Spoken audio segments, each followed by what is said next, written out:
പുതിയൊരു സ്റ്റോറിയിലേക്ക് എല്ലാവർക്കും സ്വാഗതം. അങ്ങനെ വേദിയുടെ ഫോണിലേക്ക് അവളുടെ കൂട്ടുകാരി നീനയുടെ കോള് വരെയാണ്. ഹായ് നീന, എത്രയാണ് കണ്ടിട്ട്? എവിടെ ആയിരുന്നു? നീ ഒന്ന് വിളിച്ച പോലില്ലല്ലോ. ഈ സമയം മറത്തലക്കുന്ന കൂട്ടുകാരി പറയും, ആഹാ, ഇപ്പം എനിക്കായ കുറ്റം. വിവാഹം കഴിഞ്ഞിട്ട് ഒരു വാക്കുപോലും പറയാതെ നീയല്ലേ എന്നെ വിളിക്കേണ്ടത്? വിവാഹം കഴിഞ്ഞോ? ആരാ നിന്നോട് പറഞ്ഞത്? ആര് പറയാൻ? നമ്മുടെ കൂടെയുള്ള മീര പറഞ്ഞു. അതൊരു വിവാഹം അല്ലായിരുന്നു. അവളെന്നോടെല്ലാം പറഞ്ഞു. എന്നാലും താലിക്കെട്ട് തന്നെയല്ലേ? എവിടെ നിന്റെ വിക്രം? അവന് പുറത്തുപോയി. എന്നാലും നിന്റെ ആ പരമശൂരപുത്രനെ എനിക്കൊന്ന് കാണണം, വിക്രമാദിത്യനെ എന്ന് പറയണേ. അതിനൊരു ചാൻസും ഇല്ല. അയാൾ മൊരുങ്ങി കിട്ടിയിട്ടില്ലെന്ന് പറയണേ. എന്തായാലടാ, ഞാൻ ഇന്ന് നാട്ടിൽ വരും. എനിക്ക് നിന്നെ കണ്ടേ മതിയാവും. 10 മണിയാവുമ്പോൾ നീ ഒന്ന് വരണം പുറത്തേക്കെന്ന് പറയുന്നുണ്ട്.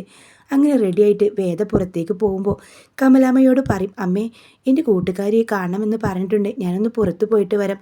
ശരി മോളെ, അധികം വൈകില്ലല്ലോ? ഇല്ല, പെട്ടെന്ന് വന്നേക്കാം എന്ന് പറഞ്ഞ് വേദ പോകുന്നുണ്ട്. അങ്ങനെ വേദ പോകുന്ന സമയത്ത് അവൾക്ക് ഓട്ടോ ഒന്നും കിട്ടുന്നുണ്ടാവില്ല കേട്ടോ. കുറച്ച് ദൂരെ പോകുമ്പോൾ ഒരു ഓട്ടോയ്ക്ക് കൈ കാണിക്കാണ്. അതിൽ നിന്ന് അവളെ മാർക്കറ്റിൽ വെച്ച് തല്ലിയ ആളായിട്ടുണ്ടാവും.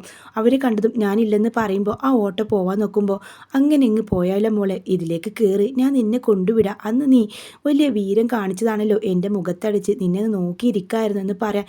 എടാ, വഴിമാറാനാ പറഞ്ഞത്. നിനക്ക് എന്ത് അധികാരമുള്ള ഇനിയും എൻ്റെ കയ്യിൽ നിന്ന് വാങ്ങിക്കാനാണോ എന്ന് ചോദിക്കുന്നുണ്ട് വേദ.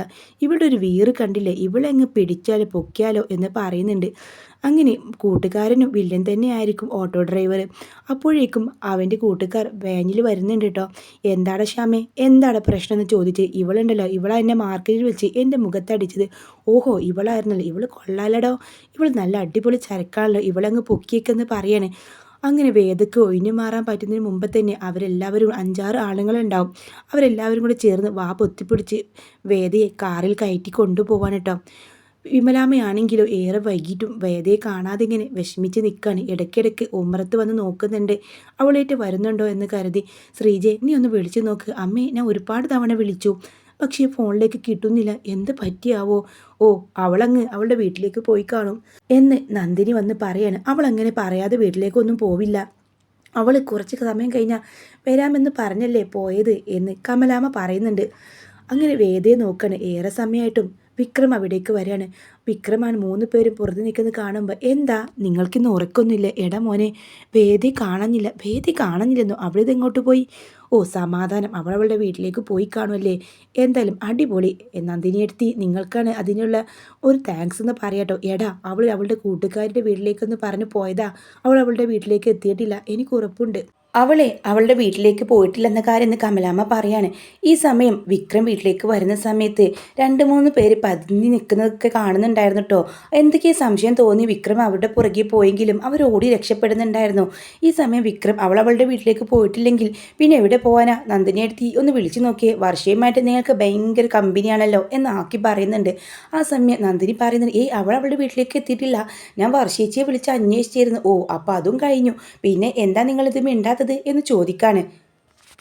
വിക്രം അങ്ങനെ വേദിയെ നോക്കാനായിട്ട് ബുള്ളറ്റ് എടുത്ത് പോകുന്നുണ്ട്. ഈ സമയം, ഈശ്വര, എൻ്റെ മോൾക്കൊരു ആപത്തും വരരുത്തത് എന്ന പ്രാർത്ഥനയോടെ നിൽക്കുകയാണ് കമലാമ്മ. സുധാകരൻ മാഷാണെങ്കിലോ അകത്ത് ടെൻഷനിൽ തന്നെ ആയിരുന്നു.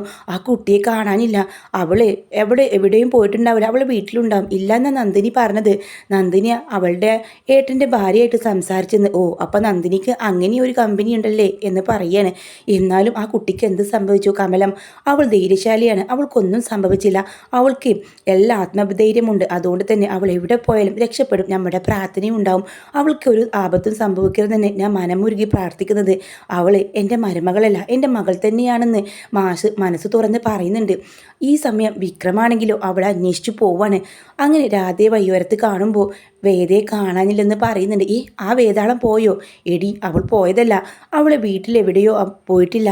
അവളുടെ കൂട്ടുകാരിയെ കാണാനായിട്ട് രാവിലെ ഇറങ്ങിയതാ, ഇതുവരെ വീട്ടിൽ തിരിച്ചെത്തിയില്ല. എന്നാലും വിക്രം, സമാധാനം, അവൾ നിന്റെ ജീവിതത്തിൽ നിന്ന് ഒഴിഞ്ഞു പോയല്ലോ. അങ്ങനെ നീ പറയല്ലേ, അവൾക്ക് എന്തെങ്കിലും ആപത്ത് സംഭവിച്ചാൽ ഞാൻ തൂങ്ങും എന്ന് പറയാണ്. അങ്ങനെയാണെങ്കിൽ നമുക്ക് നോക്കാമെന്ന് പറഞ്ഞ് രാധയും ഒരു വഴിയെ പോകുന്നുണ്ട്. ആ സമയത്താണ് അഭിലാഷിൻ്റെ കൂട്ടിലൊരാൾ ഒരു ഭക്ഷണപ്പൊതിയായിട്ട് ആരും ശ്രദ്ധയിൽപ്പെടാതെ ഒരു കോട്ടയിലേക്ക് കയറിപ്പോകുന്നത് രാധ കാണാം. ആ സമയം അപ്പം തന്നെ വിളിച്ചിട്ട് വിക്രമിനോട് പറയുന്നുണ്ട്, വിക്രം പെട്ടെന്ന് വാ, ഒരു സംശയമായ ഒരു സ്ഥലമുണ്ട്. അങ്ങനെ വിക്രം അവിടെ പതിയെ പോയ സമയം നോക്കുന്ന സമയത്ത് വേദയെ ഒരു കസേരയിൽ കെട്ടിയിട്ടിരിക്കുന്നു. വേദയോട് പറയുന്നുണ്ട്, നീ പറയുന്നത് കേൾക്ക്, നീ ആ ഒരു വിക്രമിൻ്റെ നേരെ കള്ളക്കേസിന് തയ്യാറാണെങ്കിൽ നിന്നെ വെറുതെ വിടാം, അല്ലെങ്കിൽ പൊന്നുമോളെ നിന്നെ അങ്ങ് ഇല്ലാതാക്കും. എന്നിട്ട് ആ കേസ് അവൻ്റെ തലയിൽ കെട്ടിവെക്കും. കാരണം അവൻ നിന്നെ കൊന്നെന്ന് വരുത്തി തീർക്കുമെന്ന് പറയാട്ടോ. നിങ്ങൾ എന്തൊക്കെ പറഞ്ഞാലും വിക്രം ഇവിടെ വരുമെന്ന് എനിക്ക് നല്ല വിശ്വാസമുണ്ട്. വിക്രം ഇവിടെ എത്തിക്കഴിഞ്ഞുള്ള അവസ്ഥ അറിയാലോ, നിങ്ങളൊന്നും ബാക്കി വെച്ചേക്കില്ല എന്ന് പറയുമ്പോൾ ഗുണ്ടയിൽ ഒരാൾ ചിരിക്കണം. അവരിവിടെ എത്താനൊന്നും പോകുന്നില്ല. മരിക്കാൻ നേരത്തും നിൻ്റെയൊക്കെ ഒരു ആത്മവിശ്വാസം കണ്ടില്ലേ? എന്തായാലും ജഡ്ജിൻ്റെ മോൾക്ക് ഭക്ഷണം കൊടുക്കാതെ കൊന്നു എന്ന ഒരു പാപം വേണ്ട, കൊടുക്കടാ എന്ന് പറയാണ്. അങ്ങനെ ഭക്ഷണപ്പൊതി എടുത്ത് അവൾക്ക് നേരെ നീട്ടുമ്പോൾ വേദ അതിലേക്ക് കാർക്കി തുപ്പാണ്. നിൻ്റെയൊക്കെ ഭക്ഷണം ആർക്ക് വേണടാ എന്ന് ചോദിച്ചുകൊണ്ട്. ഈ സമയം ഗുണ്ടയിൽ ഒരാൾ പറയും, ഇവളുടെ ഒരു അഹങ്കാരം കണ്ടില്ലേ, അവളുടെ വായിൽ കുത്തിത്തിരികെന്ന് പറയുന്നത് ഭക്ഷണപ്പൊതി വായിൽ കുത്തിത്തിരികാണ്. ഈ സമയം അവിടേക്ക് വന്ന വിക്രം അവിടെ വാതിലെല്ലാം തല്ലി തകർത്തുകൊണ്ട് കയറി വരികയാണ്. ഒരു മാസ് എൻട്രി തന്നെ ആയിരിക്കൂടാ. എടാ, എൻ്റെ പെണ്ണിനെ തൊടാൻ ആർക്കാടെ ധൈര്യമെന്ന് ചോദിച്ച് ആയിരുന്നു ആ ഒരു ഫൈറ്റിംഗ്. അങ്ങനെ ഫൈറ്റിംഗ് ചെയ്തതിന് ശേഷം അവരെല്ലാം അടിച്ചിട്ട് അവരെല്ലാം ഓടിപ്പോവാണ്. അങ്ങനെ വേദയെ അവ കസേരയിൽ നിന്ന് കെട്ടയക്കുന്നുണ്ട്. ഈ സമയം വേദ അവനെ തന്നെ നോക്കുന്നുണ്ട്. എന്താടി വേദാളമ്മേ തുറിച്ച് നോക്കുന്നത്? വീട്ടിൽ മര്യാദയ്ക്ക് ഇരുന്നാൽ പോരെ, എന്തിനെങ്കിലും പുറത്തിറങ്ങി നടക്കുന്നത്? അതും പറഞ്ഞ് വേദയെ നോക്കുകയാണ് വിക്രം. ആ സമയം അവനെ തന്നെ നോക്കി നിൽക്കുന്ന വേദ പറയും, എന്നാലും എനിക്ക് ആ ഡയലോഗ് ഇഷ്ടപ്പെട്ട്. ഏത് ഡയലോഗ്? എന്തൊക്കെയാണ് നീ പറയുന്നത്? അല്ല, അവരെ ഇടിച്ചപ്പോൾ ഒരു കാര്യം പറഞ്ഞല്ലോ, എൻ്റെ പെണ്ണിനെ തൊടാൻ ആർക്കാടെ ധൈര്യമെന്ന്. അപ്പോൾ നിങ്ങൾ സമ്മതിച്ചോ ഞാൻ നിങ്ങളുടെ പെണ്ണാണെന്ന കാര്യം അല്ലേ? ഒന്ന് പോകുന്നുണ്ടോ നീ? ദേഷ്യം വരുമ്പോൾ അങ്ങനെ പലതും വായിൽ നിന്ന് വരും, അതെല്ലാം സത്യമാണെന്ന് കരുതി അവിടെ ഇരുന്നോ എന്ന് പറയണേ. കുറച്ച് സമയം വേദയെ കാണലെന്നറിഞ്ഞപ്പോൾ സത്യത്തിൽ വിക്രമിൻ്റെ നെഞ്ച് പിടയുന്നുണ്ടാകുന്നു. ആ പിടച്ചിൽ നിന്നാണ് അവൻ്റെ ഉള്ളിലെ സ്നേഹം ഒന്നായിട്ട് പുറത്തു വന്നത്. അങ്ങനെ അവളെ പിടിച്ചുകൊണ്ടുപോയവരെ അടിച്ചൊതുക്കുന്നിടയിൽ അവൻ്റെ മനസ്സിൽ നിന്ന് ആരോ പറയുന്നുണ്ട്, ആ വേദ തൻ്റെ പെണ്ണാണെന്ന്. അങ്ങനെയാണ് ആ ഒരു സംസാരം അവിടെ വന്നത് കേട്ടോ. ഈ സമയം വേദയെ നോക്കിക്കൊണ്ടിരിക്കുന്ന വിക്രമിനെ ചോദിക്കുക, എന്താ ഇങ്ങനെ നോക്കുന്നത്? അവർ രണ്ടുപേരും ആ കോട്ടക്കുള്ളിൽ തനിയെ ആയിട്ടുണ്ടാവും, എല്ലാവരും ഓടിപ്പോയിട്ടുണ്ടാവും. ആ സമയത്ത് നല്ല ഇടിയും മഴയും വരെയാണ്. മുറ്റത്തൊന്നും കണ്ണ് കാണാത്ത രീതിയിൽ മഴ. വേദയും കൈപ്പിടിച്ച് ആ പാർത്തു പെയ്യുന്ന മഴയിലേക്ക് കൈപ്പിടിച്ച് അവൻ ബൈക്കിന് പുറകിലിരുത്താണ്. ആ മഴ നനഞ്ഞുകൊണ്ട് തന്നെ രണ്ടുപേരും ബൈക്ക് ഓടിച്ച് പോകുന്നുണ്ട്. അങ്ങനെ അമ്മ കാത്തിരിക്കുന്നുണ്ടാവും, അല്ലെങ്കിൽ മഴ തോർന്നിട്ട് പോയാൽ മതിയായിരുന്നെന്ന് വിക്രം പറയുന്നുണ്ട് വേദയുടെ അടുത്ത്. അങ്ങനെ അവനെയും ആ മഴത്തിങ്ങനെ കെട്ടിപ്പിടിച്ച് ചാരിയിരിക്കുകയാണ് കേട്ടോ വേദ. നല്ല ഇടിയും മിന്നലുണ്ട്. ആ മിന്നൊക്കെ എറിയുന്ന സമയത്ത് അയ്യോ എന്ന് പറഞ്ഞുകൊണ്ട് തന്നെ അവൾ അവനെ കെട്ടിപ്പിടിക്കുകയാണ്. കുറച്ച് ദൂരം പോയപ്പോൾ റോഡ് സൈഡിൽ മരം വീണ് കിടക്കുന്നുണ്ട്. ഇനി അങ്ങോട്ട് പോകാൻ കഴിയില്ലെന്ന് വിക്രമിന് മനസ്സിലാവാണ്. ഇനിയിപ്പോൾ എന്ത് ചെയ്യും? ഈ പെരുമഴത്ത് കുറച്ച് ദൂരെയായിട്ട് ഒരു കുടിൽ അവർ കാണുന്നുണ്ട്. അങ്ങനെ അവിടേക്ക് വിക്രം വേദയും കൈപ്പിടിച്ച് അവിടേക്ക് പോകുന്നുണ്ട്. അവിടെ പ്രായമായിട്ടുള്ള ഒരാളുണ്ടാവട്ടെ, ഒരു വൃദ്ധനുണ്ടാവും. എന്താ കുട്ടികളെ, ഞങ്ങളിവിടെ മഴയത്ത് പെട്ടുപോയി, റോഡും ബ്ലോക്കായിട്ടുണ്ട്, അതിനെന്താ ഇവിടെ കഴിഞ്ഞോളാം എന്ന് പറയണേ. അങ്ങനെ ഡ്രസ്സ് മാറി ഉടുക്കാനൊന്നും ഇല്ലാതാവുമ്പോൾ ആ ഒരു വൃദ്ധൻ റൂമിലേക്ക് കയറി 2 ജോഡി ഡ്രസ്സ് കൊടുക്കുന്നുണ്ട്. ഒന്ന് വിക്രമിനും വേദിക്കും അതേപോലെയുള്ള ഒരു പെൺകുട്ടിയുടെ ഡ്രസ്സും കൊടുക്കുന്നുണ്ട്. 2 പേർക്കും നല്ല ചേർച്ചയായിരിക്കും കേട്ടോ. ആഹാ, 2 പേർക്കും നല്ല ചേർച്ചയായിരുന്നല്ലോ. ഇത് ആരുടെ ഡ്രസ്സാണ്? എൻ്റെ മോളുടെയും മരുമോളുടെയും ആയിരുന്നു എന്ന് പറയാണ് കേട്ടോ.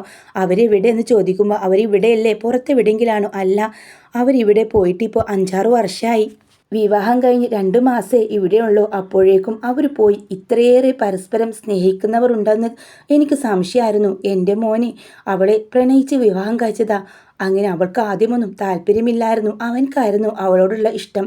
പക്ഷേ വീണ്ടും അവൻ്റെ ആ ഇഷ്ടം മനസ്സിലാക്കി അവർ 2 പേരും പരസ്പരം സ്നേഹിച്ചു തുടങ്ങുമ്പോഴേക്കും വിധി അവരെ കൊണ്ടുപോയെന്ന് പറയണേ. ഒരു ബൈക്ക് അപകടത്തിൽ 2 പേരും സ്നേഹിച്ചു തുടങ്ങി ജീവിതം ആരംഭിക്കുമ്പോഴേക്കും അവരെ അങ്ങ് എടുത്തെന്ന് പറഞ്ഞ് ആ മനുഷ്യൻ കരയാണ്. എൻ്റെ മോൾക്ക് മോനുള്ള അതേ പ്രായം, മോൻക്ക് നിൻ്റെയും പ്രായമാണെന്ന് വിക്രമിനോട് പറയുമ്പോൾ സങ്കടത്തോട് വേദയും വിക്രമും പരസ്പരം നോക്കാണ്. വീണ്ടും അവരെ നോക്കി വൃദ്ധം പറയുന്നുണ്ട്, മക്കളെ, ജീവിച്ച് തുടങ്ങും മുമ്പ് തന്നെ വഴക്കും വക്കാണൊക്കെ ആയിരിക്കും, പക്ഷേ അതൊക്കെ മാറ്റി നിർത്തണം. നമ്മുടെ ജീവിതം ഏത് നിമിഷവും അവസാനിക്കും. അതുകൊണ്ട് തന്നെ പരസ്പരം ഉള്ള സമയം പരസ്പരം മനസ്സിലാക്കിയും സ്നേഹിച്ചും ജീവിക്കണം. വഴക്കടിച്ചും പിണങ്ങിയും മാറി നിൽക്കരുതെന്ന് പറഞ്ഞിട്ട് വൃദ്ധം അവർക്ക് കിടക്കാൻ റൂം കൊടുക്കുന്നുണ്ട്. ഈ സമയം ഈ ചിന്ത തന്നെയായിരിക്കും വേദയ്ക്ക്. വേദ വിക്രമിനോട് പറയുന്നുണ്ട്, അവർ പറഞ്ഞത് കേട്ടോ, അവരുടെ മകനും മരുമകളും സ്നേഹിച്ചു തുടങ്ങും മുമ്പ് പോയി എന്ന കാര്യം. ഞാൻ കേട്ടു. ഇനിയിപ്പോൾ നമ്മുടെ ജീവിതം അങ്ങനെയാണെന്ന് പറഞ്ഞ് നീ വലിയ സാഹിത്യത്തിനൊന്നും വരേണ്ട. പെട്ടെന്ന് ഉറങ്ങാൻ നോക്ക്. പകലൊക്കെ വല്ലാതെ ഇങ്ങ് വായിട്ടലച്ചതല്ലേ, ക്ഷീണം കാണും എന്ന് പറഞ്ഞിട്ട് രണ്ടുപേരും ഉറങ്ങുന്നുണ്ട് കേട്ടോ. പിറ്റേ ദിവസം രാവിലെ വൃദ്ധൻ അവർക്ക് വേണ്ടിയിട്ടുള്ള ഭക്ഷണമെല്ലാം ഒരുക്കിയിട്ടുണ്ടോ. നിങ്ങൾ ആരാണോ എന്താണെന്നും ചോദിച്ചില്ല. എന്തൊക്കെയാണ് അങ്ങനെ വിക്രം അവിടെ എത്താനുള്ള കാരണമൊക്കെ വേദ പറഞ്ഞു കൊടുക്കുന്നുണ്ട്. അവളുടെ കാര്യത്തിൽ താലി കിട്ടിയതെല്ലാം ഈ സമയം വിക്രം അവിടെ ഉണ്ടാവില്ല കേട്ടോ, അപ്പുറത്തേക്കായിട്ട് മാറി നിൽക്കുന്നുണ്ടാവും. എന്നാൽ വൃദ്ധയോട് വേദ പറഞ്ഞ വാക്കുകൾ കേട്ടപ്പോൾ ഈ പാവം വൃദ്ധ, അപ്പോൾ അങ്ങനെയാണല്ലേ മോളെ കാര്യങ്ങൾ, ഞാൻ ഒരു കാര്യം ശരിയാക്കി തരാം. അങ്ങനെ ആ കാട്ടിനുള്ളിൽ ഒരു അമ്പലം ഉണ്ടാവും. നല്ല ശക്തിയേറിയ ഒരു ദൈവമായിരിക്കും അവിടെ പ്രതിഷ്ഠിച്ചിട്ടുണ്ടാവുക. അങ്ങനെ ആ ഒരു വൃദ്ധൻ 2 തുളസിമാല കൊണ്ടുവന്നിട്ട് കൊടുക്കുന്നുണ്ട്. വേദയുടെ കാര്യത്തിൽ ചാർത്താൻ പരസ്പരം എന്നും 7 ജന്മങ്ങളിൽ നിങ്ങളുടെ ബന്ധം നിലനിൽക്കുമെന്ന് പറഞ്ഞിട്ട് ആ വൃദ്ധൻ പറയുമ്പോൾ തട്ടിക്കളയാനാവാതെ വേദയും വിക്രവും വീണ്ടും പരസ്പരം അവിടെ വെച്ച് മാല ചാർത്തുന്നുണ്ട്. അങ്ങനെ അവർ സന്തോഷത്തോടു കൂടെ വീട്ടിലേക്ക് പോകുമ്പോൾ കമലാം അവരെ കാത്തിരിക്കായിരിക്കും. രാത്രി ഒരു പോളെ കണ്ണടച്ചിട്ടുണ്ടാവില്ല പാവം. അമ്മയെന്ന് പറഞ്ഞ് കെട്ടിപ്പിടിക്കുന്നുണ്ട്. അങ്ങനെ തലേ രാത്രി സംഭവിച്ച കാര്യങ്ങളെല്ലാം പറഞ്ഞു കൊടുക്കുകയാണ് വേദ. എന്നിട്ട് വേദ പറയുന്നുണ്ട്, ഞങ്ങളൊരു പാവം മനുഷ്യനെ പരിചയപ്പെട്ടെന്നൊക്കെ പറഞ്ഞ് ആ വിശേഷങ്ങൾ പറയാം. വേദയെ കാണാതായപ്പോൾ മാഷും നീ തിരികെ എത്തിയോ, മാഷിനും ഒരു ആശ്വാസമാവട്ടോ. മാഷിൻ്റെ കണ്ണിലെ സ്നേഹവും വേദ നിമിഷം തിരിച്ചറിയാം.